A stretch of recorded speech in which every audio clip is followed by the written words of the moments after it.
चलें जी, हम स्टार्ट करते हैं। आज का जो हमारा टॉपिक है वो है CSS। और अभी हमने क्या किया है कि हमने जो कि हमारा ये माई प्रोजेक्ट वाला जो फोल्डर है, क्योंकि हम इसी पे काम कर रहे थे, तो हमने index.html ये हमने ओपन की और हमने इसको सबलाइम में भी ओपन कर लिया, ये index.html। तो इसको हम यहाँ पे भी ओपन कर लेते हैं। तो यहाँ पे हम देखते हैं कि पहले तो कुछ काम हुआ तो हम क्या करते हैं, कंट्रोल है और इसको क्लियर कर देते हैं। और ये अभी पेज एम्प्टी है। तो आज का हमारा टॉपिक क्या है? आज का हमारा टॉपिक है CSS। ठीक है, CSS। तो CSS क्या है, किस तरह से वर्क करती है, इसके बारे में हमने जो है ना वो आज देखना है। तो सबसे पहली चीज़ कि CSS जो CSS है ये मीन के कॉल की जाती है, ये डिफाइंड है कास्केडिंग स्टाइल शीट। किस लिए यूज़ होती है ये? हम HTML का जो भी हम स्ट्रक्चर डिफ़ाइन करते हैं उसको स्टाइल देने के लिए हम यूज़ करते हैं। CSS HTML एलिमेंट्स को बताती है कि हमने उसको किस तरह से, मतलब कि HTML जो भी आप टैग्स, क्योंकि अभी तक हमने काफ़ी ज़्यादा जो HTML टैग्स हैं उनके ऊपर हमने प्रैक्टिस कर ली हुई है। तो CSS उन टैग्स को हमने किस तरह से दिखाना है और फिर हमने वेबसाइट के ऊपर किस तरह से दिखाना है। हमने वेबसाइट में भी फिर आगे डिफरेंट मीडियाज़ होते हैं, डिफरेंट स्क्रीन्स होती हैं, जैसे कि मोबाइल स्क्रीन, टैबलेट स्क्रीन, फिर उसके बाद आपके जो लैपटॉप की स्क्रीन है और छोटे साइज़ की स्क्रीन, थोड़ी सी बड़ी साइज़ की स्क्रीन, एक्स्ट्रा लार्ज स्क्रीन। तो डिफरेंट विथ के लिहाज से आप अपनी जो कंटेंट है वो किस तरह से दिखाना चाहते हैं। तो ये हम CSS के, फिर CSS पे जस्ट हम जो हमारी वेब पेज की स्क्रीन है, हम जस्ट इसको नहीं देखते। हम देखते हैं कि अगर हमने कोई चीज़ प्रिंट करवानी है तो वो जब वो पेपर के ऊपर किस तरह से प्रिंट हो। हम ये देखते हैं कि मतलब डिफरेंट किस्म की स्क्रीन पे या अदर मीडिया पे हमने अपना जो वेबसाइट है, अगर ये किसी दूसरे मीडिया पे लोड होता है तो ये किस तरह से दिखेगा, जो कि अभी आपको एग्जांपल दिया कि मोबाइल पे किस तरह से दिखेगा और आपको मोबाइल पे किस तरह से दिखता है, टैबलेट पे, उसके बाद फिर लैपटॉप, फिर बड़ी स्क्रीन और एक्स्ट्रा लार्ज स्क्रीन पे। तो ये हमने सारी CSS के थ्रू डिफ़ाइन करना होता है कि आपको कहाँ पे किस तरह से दिखेगा। आप यही चीज़ अगर W3 स्कूल ओपन करते हैं ना, तो अब ये चेक कीजिएगा, ये W3 स्कूल मैंने साइट ओपन की और इसको ना मैं इसकी स्क्रीन छोटी करता हूँ, तो चेक करें। अब ये मोबाइल पे ये इस तरह से दिखेगी, ये चेक करें, ये मोबाइल स्क्रीन व्यू है। ओके, इसको थोड़ा सा आप बड़ा कर लें तो ये तकरीबन इसका टैबलेट व्यू है। तो टैबलेट व्यू में ये आपको इस तरह से दिखेगी। थोड़ा सा और बड़ा कर लें, ये थोड़ी सी और बड़ी स्क्रीन हो गई। और अभी इसके फुल विथ कर लें, इससे भी जो है ना वो बड़ी स्क्रीन होती हैं। ठीक है, तो वो हर स्क्रीन के लिहाज से ये कैसे दिखेगी। आपने देखा कि मोबाइल स्क्रीन में ये जस्ट इतना इतना दिख रहा था, बाकी ये चीज़ नहीं दिख रही थी, और ये बिल्कुल मतलब कि आपको सेंटर में नज़र आ रही थी, राइट लेफ्ट पे और कुछ भी नज़र नहीं आ रहा था। तो डिफरेंट मीडिया पे आपने अपनी जो HTML बेसिक चीज़, बेसिक कंसेप्ट क्या है कि आपने अपने HTML टैग्स को किस तरह से दिखाना है, उनके ऊपर स्टाइल को अप्लाई करना है। तो बेसिकली हम उनके ऊपर स्टाइल अप्लाई करते हैं और उनको इनके डिज़ाइन देते हैं जितना हम दे सकते हैं। इसके अलावा HTML जो HTML से हम जस्ट एक जनरल स्ट्रक्चर में इनके बनाते हैं, CSS से हम स्टाइल करते हैं, PHP जो कि हम बाद में करेंगे, PHP एक बैकएंड के तौर पे यूज़ होगी, जो कि आगे हम जस्ट हम PHP से डाटा लेंगे, लेकिन दिखाते जो हम हैं वेबसाइट के ऊपर वो HTML और CSS से ही है। HTML के टैग्स यूज़ करके और CSS जस्ट स्टाइल के इसको दिखाना किस तरह से, उसका डिज़ाइन वगैरह। तो हम स्टार्ट करते हैं। अच्छा, सबसे पहली चीज़ कि CSS 3 टाइप की होती है। CSS 3 टाइप की होती है और ये चीज़ें आपने अपने माइंड में रखनी है। पहले इंटरनल CSS, दूसरी एक्सटर्नल CSS और तीसरी इनलाइन CSS। इनलाइन, इंटरनल और एक्सटर्नल। पहले हम देख लेते हैं इनलाइन, फिर दूसरी हम देखेंगे इंटरनल, और फिर तीसरे नंबर पे हम देखेंगे एक्सटर्नल। हम ये तीनों टाइप्स, जस्ट आज हम टाइप्स देखेंगे थोड़ी सी प्रैक्टिस भी करते हैं, थोड़ी सी टाइप भी देखते हैं, और कल फिर मज़ीद मतलब कि जैसे जैसे हम डे बाय डे जो है ना वो इस पर प्रैक्टिस करते रहेंगे।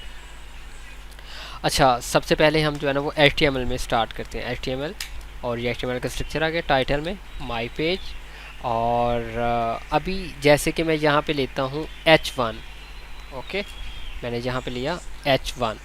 अभी मैं H1 के अंदर लिखता हूँ माई हेडिंग। ओके, मैंने माई हेडिंग दिया। अभी चेक करें, आपको यहाँ पे माई हेडिंग दिख रहा है। ये आपका हो गया अपने HTML के टैग। अब आपने इसके ऊपर स्टाइल अप्लाई करना है। तो पहली टाइप आपको मैंने क्या बताई है, इनलाइन। इनलाइन के अंदर कैसे, हम इनलाइन में कैसे करते हैं, अब जस्ट इसमें सिंगल स्पेस देंगे और यहाँ पे स्टाइल का एट्रीब्यूट लेंगे। ये स्टाइल का एट्रीब्यूट है, और स्टाइल के एट्रीब्यूट के अंदर हम CSS किस तरह से करेंगे, पहले आएगी CSS प्रॉपर्टी, फिर आएगी उसकी वैल्यू। जैसे कि मैंने इसका बैकग्राउंड कलर लेना है, मैं इसका बैकग्राउंड कलर इस तरह से लूँगा, बैकग्राउंड कलर, और मैं यहाँ पे कर देता हूँ रेड। मैं चेक करता हूँ, तो चेक करें बैकग्राउंड कलर क्या हो गया, रेड हो गया। ओके, तो ये कैसे, स्टाइल का एट्रीब्यूट लिया, उसके अंदर आपने ये डबल कोमा यहाँ से स्टार्ट हो रही है, और इसके अंदर जो भी आप करते जाएंगे वो CSS की प्रॉपर्टीज़ होंगी। मीन कि आप CSS कर रहे हैं, ये प्रॉपर्टी है और ये उसकी वैल्यू है। आपने अगर एक और CSS लेनी है, प्रॉपर्टी कोलन्स उसकी वैल्यू और लास्ट पे सेमी कोलन, आपने एक और लेनी है तो सेमी कोलन के बाद आप एक और ले सकते हैं। जैसे कि कलर, कलर हम बैकग्राउंड कलर लेते हैं, बैकग्राउंड कलर के लिए कलर लेते हैं फ़ॉन्ट कलर के लिए। तो अब इसका फ़ॉन्ट कलर यानी कि जो माई हेडिंग का कलर है वो आप कहते हैं कि वो आपने वाइट करना है, तो आपने कलर कोलन्स वाइट, कलर उसका वाइट हो जाएगा और लास्ट पे क्या करना है, फिर से सेमी कोलन। अभी चेक करते हैं इसका। अच्छा, अभी आप कहते हैं कि आपने इसको सेंटर में करना है, ये जो आपका शो हो रहा है ये आपने सेंटर में करना है। सेंटर में कैसे करेंगे, सेंटर में करने के लिए हम क्या करेंगे, हम टेक्स्ट अलाइन सेंटर कर देते हैं, TEXT text dash align colon centre. तो अभी चेक करते हैं, ये सेंटर में हो गया। ओके, थोड़ा सा इस पे और देखते हैं, फिर हम जाते हैं एक्सटर्नल और इंटरनल और एक्सटर्नल, उन पे भी हम जाते हैं। अभी आप चाहते हैं कि नहीं जी इसका जो विथ है ना वो थोड़ी सी कम, मतलब कि ये तो आपकी पूरे का पूरा जो है ना वो ले रहा है, मीन के स्क्रीन विथ ले रहा है। आप कहते हैं कि नहीं जी मुझे इतनी ज़्यादा नहीं चाहिए, मैंने जो विथ है वो जो विथ है वो आप कहते हैं मैंने 400 px रखनी है। अब इसमें एक और चीज़ भी आपने ये देखनी है, जैसे मैंने ये 400 px अभी विथ रखी है, तो आपने इसमें एक और चीज़ भी देखनी है कि मैंने लिखा विथ, फिर मैंने कोलन, फिर मैंने लिखा 400 px। आपने ऐसे नहीं करना कि आपने 400 स्पेस px, तो अगर आप ऐसे करेंगे कि 400 स्पेस px वो वर्क नहीं करेगी। आपने जो उसकी वैल्यू देनी है, वैल्यू में कोई भी स्पेस नहीं होना चाहिए, 400 उसके साथ ही बिल्कुल px, पिक्सल्स में, इंचेस में, या जिसमें भी आप देना चाहते हैं बिल्कुल उसके साथ ही। अगर विथ नहीं भी देना चाहते तो इसको आप रिमूव कर दें। अगर आप कहते हैं कि नहीं जी फ़िलहाल मैं विथ नहीं देनी, जैसे कि मैं विथ को रिमूव कर रहा हूँ, तो अभी ये इस तरह से। अच्छा, अभी दूसरी टाइप की तरफ चलते हैं। तो बाकी अभी और भी काफ़ी CSS प्रॉपर्टीज़ है जो कि हम बाद में अच्छी वाली अप्लाई करेंगे मुख्तलिफ HTML टैग्स के ऊपर। लेकिन जो पहला हमारा टॉपिक है वो ये है कि CSS की 3 टाइप्स हैं और तीनों क्या है, किस तरह से यूज़ होती है। मेन आज का हमारा जो है ना वो टॉपिक ये है जिस पे हम वर्क कर रहे हैं। दूसरा है इंटरनल।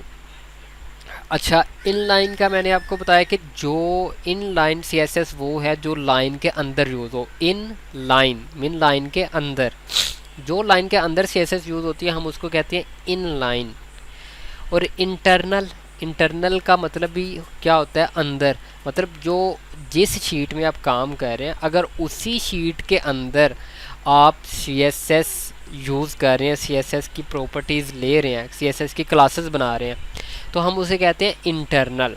और एक्सटर्नल क्या होता है, एक्सटर्नल आप एक अलहदा से फ़ाइल पहले लेते हैं, उसमें सारी प्रॉपर्टीज़ लेते हैं और देन हम यहाँ पे कॉल करते हैं। देखते हैं अभी दूसरी प्रॉपर्टी, दूसरी चीज़, दूसरी टाइप, सॉरी, दूसरी टाइप है इंटरनल। इंटरनल आप सी एस एस कहाँ पर ले सकते हैं? आप बॉडी के अंदर ले सकते हैं, आप बॉडी के बाहर ले सकते हैं, आप हेड के अंदर ले सकते हैं, कहीं पे भी आप ले सकते हैं, कोई मसला नहीं है। मैं हेड के बाद और बॉडी से पहले ले रहा हूँ। और कैसे लूँगा? मैं स्टाइल का टैग लूँगा। जहाँ पे आ गया खुद ब खुद type text C S S, मैं चाहूँ तो इसको ख़त्म भी कर सकता हूँ।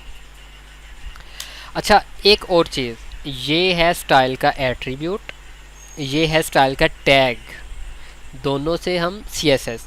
अच्छा, अभी जैसे कि ये H1 है, मैं एक और H1 यहाँ पे ले रहा हूँ, H1, और मैं यहाँ पे लिखता हूँ आई लव पाकिस्तान। ओके, तो आई लव पाकिस्तान। अब मैं चाहता हूँ कि जो मैंने प्रॉपर्टीज़ इसके ऊपर अप्लाई किया ना, वही मैं इसके ऊपर भी अप्लाई करूँ। जो प्रॉपर्टी इसके ऊपर अप्लाई किया वही मैंने इसके ऊपर अप्लाई करनी है। तो मैं कैसे करूँगा अप्लाई? करना मुझे ये है कि सिंपल, जो स्टाइल का आपने टैग लिया इसके अंदर आप बनाएंगे क्लास। क्लास कैसे बनाएंगे? डॉट के साथ। आपने डॉट लिया, सिंगल डॉट, डॉट लिया, उसके बाद आपने क्लास का नाम लिखना है। कोई भी नाम लिख दे, खुद से आपने रखना है, बेशक आप अपना नाम रख दें। तो अभी जैसे कि डॉट माई क्लास, कोई भी आप, उसके बाद ब्रैकेट्स, करली ब्रेसेस जो है। तो करली ब्रेसेस के अंदर आप क्या करेंगे कि आप इसके अंदर यहाँ पे प्रॉपर्टीज़ लिखना स्टार्ट करेंगे। माई क्लास, पहली प्रॉपर्टी बैकग्राउंड कलर आप ग्रीन करना चाहते हैं। ओके, बैकग्राउंड कलर क्या किया? ग्रीन। तो क्या बैकग्राउंड कलर ग्रीन करने से कोई इफ़ेक्ट पड़ेगा? नहीं। क्यों? क्यों नहीं फ़र्क पड़ेगा? आपने क्लास तो ली है। आपने अगर क्लास ली है तो आप जिसके ऊपर अप्लाई करना चाहते हैं वहाँ पे जाकर स्पेस और क्लास, जिस तरह आपने ऊपर स्टाइल का एट्रीब्यूट लिया इसी तरह से आप क्लास का एट्रीब्यूट लेंगे, क्लास इक्वल टू, और यहाँ पे क्लास का नाम दे देंगे। कुछ मुश्किल बात नहीं मैंने बताई। आपने ऊपर एक क्लास डिफ़ाइन किया है, कोई भी नेम दे सकते हैं। डिफ़ाइन कैसे होती है? डॉट के साथ, डॉट और क्लास का नाम, और करली ब्रेसेस के अंदर प्रॉपर्टी और उसकी वैल्यू। तो ये आ गई क्लास, और क्लास के अंदर मैंने अब इसको मैंने क्लास दे दी है, जो नीचे वाला H1 है। चेक करते हैं, इसका बैकग्राउंड कलर ग्रीन हो गया। मैंने एक और प्रॉपर्टी इस पर अप्लाई करनी है, कलर वाइट की।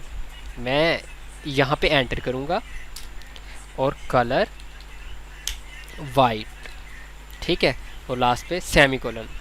उसी तरह से अब चेक करते क्या दूसरी भी अप्लाई हो गया? दूसरी भी अप्लाई हो गया। अब तीसरी प्रॉपर्टी भी मैंने अप्लाई करनी है, टेक्स्ट अलाइन सेंटर, ठीक है।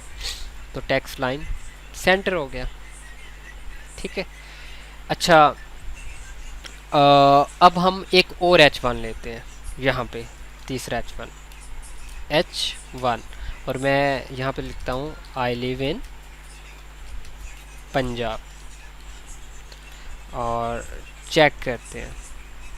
अब मैंने इसके ऊपर जो CSS अप्लाई करनी है वो मैंने कैसे, वो मैंने इनलाइन से की, दूसरी इंटरनल, तीसरी मैं करूँगा एक्सटर्नल से। तो तीसरी हम करते हैं एक्सटर्नल से। कैसे करेंगे? एक फ़ाइल क्रिएट करेंगे, राइट क्लिक करता हूँ माई प्रोजेक्ट पे, न्यू फाइल, और CSS फाइल अगर आपने क्रिएट करनी है तो नाम आप कोई भी दे दें, बेशक अपना नाम दे दें। जैसे कि मैं यहाँ पे स्टाइल, या स्टाइल नहीं रखना, कुछ और नाम आपने रखना चाहते हैं, कुछ जैसे कि माई डॉट CSS। एक्सटेंशन जो होगी वो आपने, या फिर आप टेस्ट रख दें, कंफ्यूज ना जस्ट आप हो, टेस्ट डॉट CSS आपने फ़ाइल का नेम रखा। तो टेस्ट डॉट CSS, इसको पहले सेव कर लें, ये आपकी फ़ाइल यहाँ पे सेव हो गई। अच्छा, जो CSS टाइप फाइल होती है ना, आपको यहाँ पे कुछ भी नहीं करना पड़ता है, जस्ट आपने क्लासेस, डॉट के साथ क्लासेस बनानी है और उसके अंदर आप प्रॉपर्टीज़ लिखते जाएं। जैसे कि अभी ये मैंने थर्ड वाला H1 लिया है, अब मैंने इसके ऊपर भी अगर कोई क्लास बना के अप्लाई करनी है तो मैं यहाँ पे डॉट, और मैं यहाँ पे कहता हूँ क्लास 1, या कुछ भी आपने जो भी क्लास का नाम रखना है, या आप कहते हैं हेडिंग, और आप हेडिंग कलर जो है ना वो नाम रख रहे हैं, ठीक है। तो आपने हेडिंग कलर इसका नाम रखा क्लास का, और अंदर मैं अब 3 प्रॉपर्टीज, जैसे कि मैं बैकग्राउंड कलर,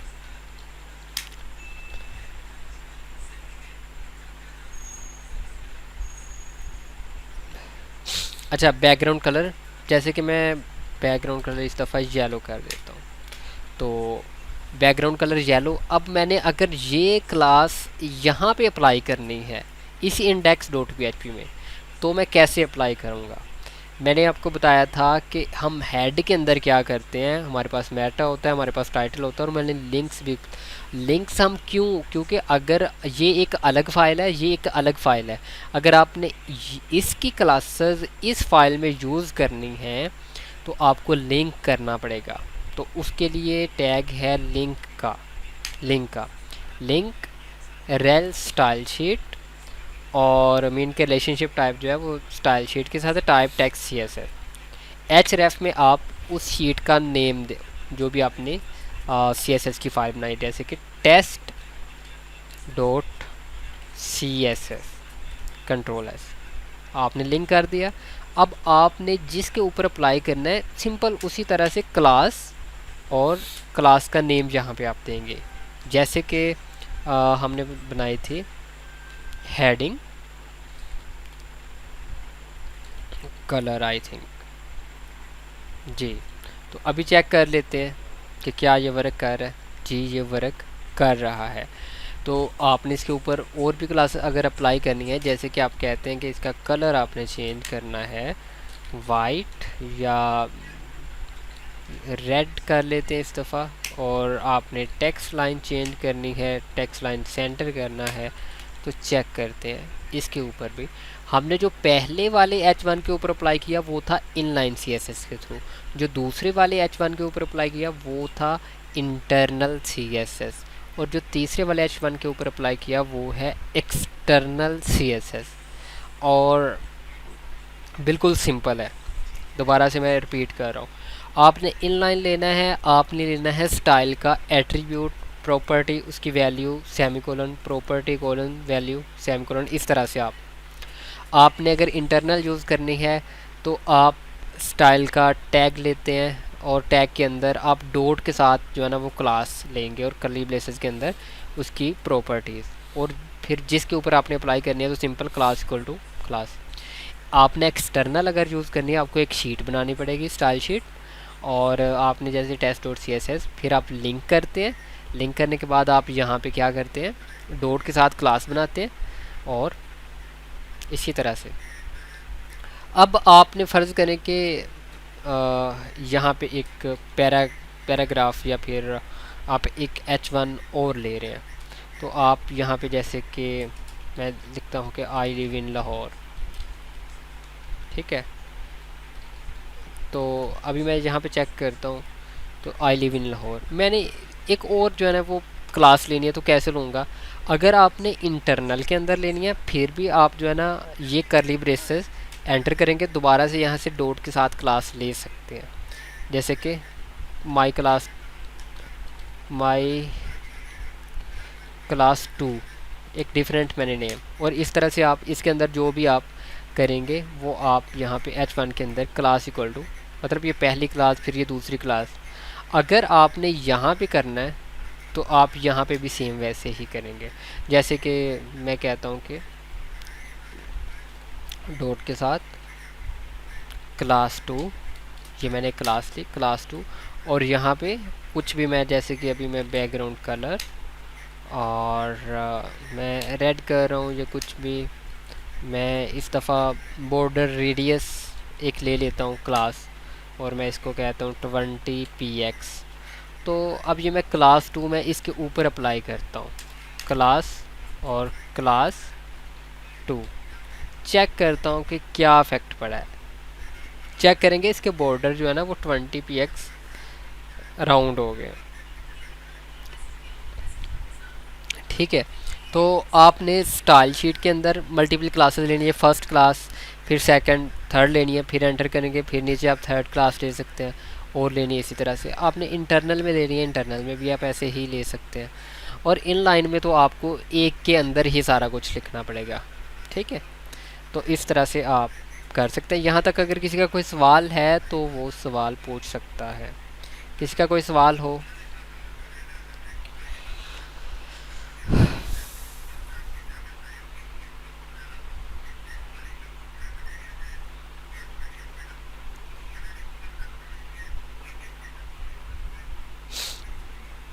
किसी का कोई सवाल नहीं है? क्लियर है सबको?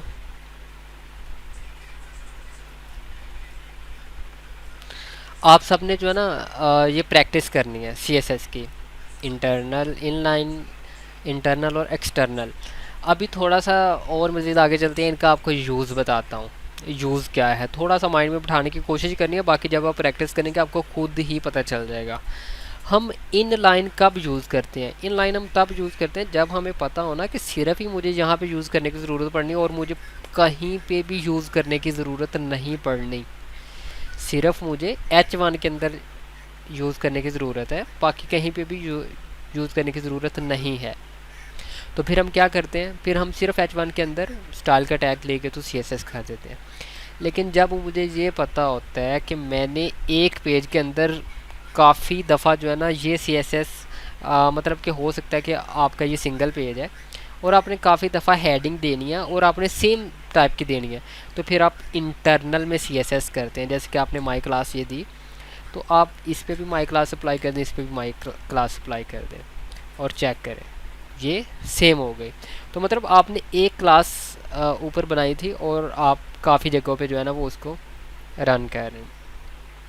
तो अगर आपने ऐसा करना हो कि आपने एक पेज के अंदर आपने काफ़ी जगहों पे जो है ना वो CSS अप्लाई करनी हो, तो फिर आप क्लास ले लेते हैं इंटरनल में। लेकिन अगर ऐसी सिचुएशन है कि आपने मल्टीपल पेजेस के अंदर सेम, मतलब आप यहाँ पे तो H1 का ये स्टाइल रख रहे हैं, आप कहते हैं कि मैंने कॉन्टैक्ट के अंदर भी ये रखना है, हेल्प के अंदर ही, और मैं CSS से अगर कुछ चेंज करता हूँ तो सब के अंदर ही चेंज हो जाए, तो फिर आप क्या करेंगे, फिर आप एक्सटर्नल यूज़ करेंगे। फिर आप एक्सटर्नल CSS लेते हैं, फिर आप इसका लिंक हर उस पेज के साथ कर देंगे।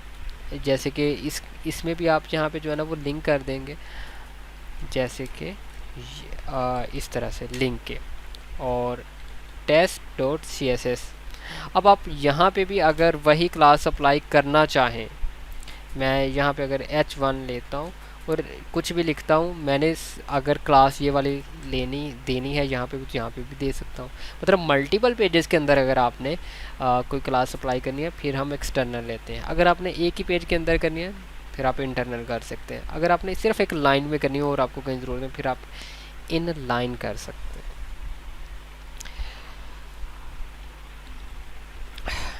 ठीक है।